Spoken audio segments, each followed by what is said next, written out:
नारायण नारायण नारायण नारायण। संबंध पहले अध्याय का 10वां श्लोक। दुर्योधन की बातें सुनकर जब द्रोणाचार्य कुछ भी नहीं बोले, तब अपनी चालाकी न चल सकने से दुर्योधन के मन में क्या विचार आता है, इसको संजय आगे के श्लोक में कहते हैं। संजय व्यास प्रदत्त दिव्य दृष्टि से सैनिकों के मन में आई बात को भी जान लेने में समर्थ थे। प्रकाशम वा दिवा वा यदि वा निशि मनसा चिंतितमपि सर्वम वेत्स्यति संजय। भीष्म पर्व में श्लोक आता है। इसका अर्थ है, जब कौरवों की सेना के शंख आदि बाजे बजे, तब उनके ये इसका नहीं है। नारायण नारायण। द्रोणाचार्य को चुप देखकर दुर्योधन के मन में विचार हुआ कि वास्तव में हमारी वह सेना पांडवों पर विजय करने में अपर्याप्त है, असमर्थ है, क्योंकि उसके संरक्षक उभय पक्षपाती भीष्म हैं। परंतु इन पांडवों की यह सेना हम पर विजय करने में पर्याप्त है, समर्थ है, क्योंकि इसके संरक्षक निज सेना पक्षपाती भीमसेन है। अपर्याप्तम तदस्माकं बलम भीष्माभिरक्षितम पर्याप्तम त्विदमे तेषां बलम भीमाभिरक्षितम। अपर्याप्तम तदस्माकं बलम भीष्माभिरक्षितम।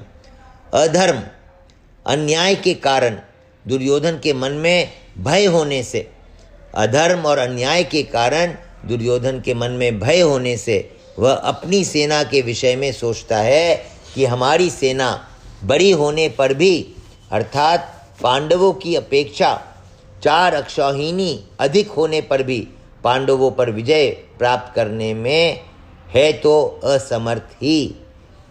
बहुत खास बात है, जब हम अधर्म में चलते हैं, जब हम अन्याय करते हैं, तो शारीरिक बल होते हुए भी अंदर कमजोरी आ जाती है। कारण कि हमारी सेना में मतभेद है, उसमें इतनी एकता अर्थात संगठन, निर्भयता, निसंकोचता नहीं है जितनी कि पांडवों की सेना में है। हमारी सेना के मुख्य संरक्षक पितामह भीष्म उभय पक्षपाती है, अर्थात उनके भीतर कौरव और पांडव दोनों सेनाओं का पक्ष है। वे कृष्ण के बड़े भक्त हैं, उनके हृदय में युधिष्ठिर का बड़ा आदर है, अर्जुन पर भी उनका बड़ा स्नेह है। इसलिए वे हमारे पक्ष में रहते हुए भी भीतर से पांडवों का भला चाहते हैं। वे ही भीष्म हमारी सेना के मुख्य सेनापति है। ऐसी दशा में हमारी सेना पांडवों के मुकाबले में कैसे समर्थ हो सकती है? नहीं हो सकती। पर्याप्तम त्विदमे तेषां बलम भीमाभिरक्षितम। परंतु यह जो पांडवों की सेना है, यह हमारे पर विजय करने में समर्थ है, कारण कि इनकी सेना में मतभेद नहीं है, प्रत्युत सभी एक मत होकर संगठित है। इनकी सेना का संरक्षक बलवान भीमसेन है, जो कि बचपन से ही मेरे को हराता आया है। यह अकेला ही मेरे सहित 100 भाइयों को मारने की प्रतिज्ञा कर चुका है, अर्थात यह हमारा नाश करने पर तुला हुआ है। इसका शरीर वज्र के समान मजबूत है। इसको मैंने जहर पिलाया था तो भी यह मरा नहीं। ऐसा यह भीमसेन पांडवों की सेना का संरक्षक है, इसलिए वह सेना वास्तव में समर्थ है, पूर्ण है। यहाँ एक शंका हो सकती है कि दुर्योधन ने अपनी सेना के संरक्षक के लिए भीष्म जी का नाम लिया, जो कि सेनापति के पद पर नियुक्त है, परंतु पांडव सेना के संरक्षक के लिए भीमसेन का नाम लिया, जो कि सेनापति नहीं है, धृष्टद्युम्न सेनापति था।